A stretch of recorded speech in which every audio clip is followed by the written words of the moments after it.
So will the brand new U-HAL toy hauler haul the John Deere 1025R? Yes, it will.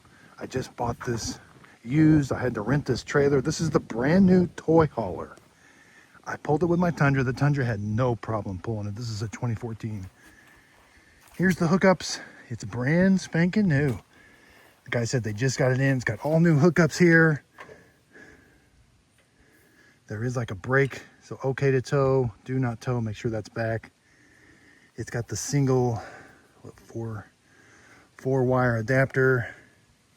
2-inch ball hitch is what you need. There's what I used. It does have a stand, jack stand, so that's nice. You don't have to provide your own. It doesn't tilt though, but it does have ramps on the back.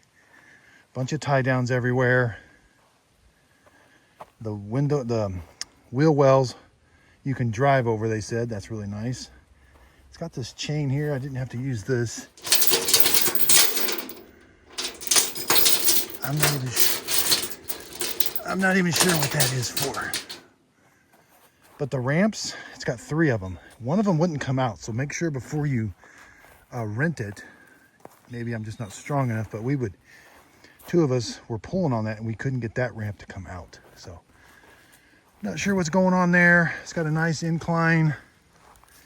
It hauled, I mean, it drove wonderful. Didn't even know I had a trailer behind me. So the brand new U-HAL toy hauler. So this is meant for like UTVs, ATVs.